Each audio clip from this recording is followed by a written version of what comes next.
Histoire du vieux Objian. Il était une fois deux voisins, l'un riche et l'autre pauvre. Ils possédaient en commun une grande prairie qu'ils étaient censés tondre ensemble puis partager le foin. Mais le riche voisin voulait la prairie pour lui seul et dit au pauvre qu'il le chasserait de maison et de foyer s'il ne s'entendait pas avec lui pour que celui d'entre eux fauche la plus grande partie de la prairie en un temps record. Un seul jour devrait recevoir toute la prairie. Le riche voisin rassembla alors autant de tondeuses qu'il le pouvait. Mais le pauvre ne pouvait embaucher un seul homme. Finalement, il désespéra complètement et pleura, car il ne savait pas comment il pourrait obtenir ne serait-ce qu'un peu de foin pour la vache. C'est alors qu'un homme de grande taille s'est approché de lui et lui a dit : « Ne vous affligez pas ainsi. Je peux vous dire ce que vous devez faire. Lorsque la tonte commence, criez simplement « Old Objian » 3 fois de suite, et vous ne serez pas perdu, comme vous le constaterez par vous-même. Et sur ce, il a disparu. Alors le cœur du pauvre homme devint moins lourd et il cessa de s'inquiéter.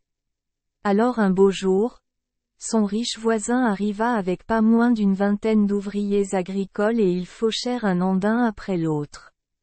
Mais le pauvre voisin n'a même pas pris la peine de commencer lorsqu'il a vu comment les autres s'emparaient et que lui-même ne pourrait rien faire seul. Puis le grand homme lui vint à l'esprit et cria : « Vieux Objian !» Mais personne n'est venu, et tous les tondeuses se sont moqués de lui, pensant qu'il avait perdu la tête. Puis il appela à nouveau : « Old Objian !» Et, comme avant, il n'y avait aucun géant Obgiant en vue. Et les faucheurs pouvaient à peine balancer leurs faux, car ils riaient à se séparer. Et puis il cria pour la 3e fois : « Vieux Objian !» Et voici apparu un individu d'une taille vraiment horrible, avec une faux aussi grande que le mât d'un navire. Et voilà que la gaieté des faucheurs des riches paysans prenait fin.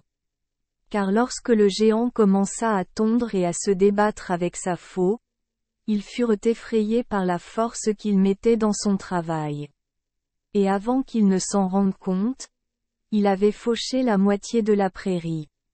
Alors le riche voisin tomba en colère, se précipita et donna un bon coup de pied au géant. Mais cela ne l'aidait pas, car son pied restait collé au géant, tandis que celui-ci ne sentait pas plus le coup de pied que s'il eût été une piqûre de puce, et continuait son travail. Alors le riche voisin réfléchit à un plan pour se libérer et donna un coup de pied au géant avec son autre pied. Mais ce pied aussi s'enfonçait fermement, et il pendait là comme une tique. Le vieux Objian a fauché toute la prairie, puis s'est envolé dans les airs, et l'homme riche a dû continuer en s'accrochant à lui comme une haussière. Le pauvre voisin restait ainsi seul maître des lieux. Remarque un véritable personnage de conte populaire est Old Objian. Bondeson, Svenska Folksagor, Stockholm, 1882, page 41.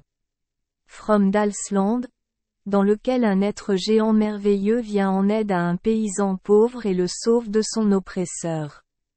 Merci les enfants des Esperluette Croisillon 39. Avoir écouté des contes de fées au jour Esperluette Croisillon 39. 8. Espérons que les histoires apporteront aux enfants des moments heureux et significatifs.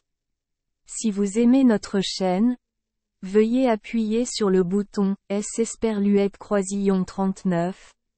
Abonner, pour ne manquer aucune histoire intéressante. Je vous souhaite une bonne nuit de sommeil et de beaux rêves. Rendez-vous dans la prochaine histoire.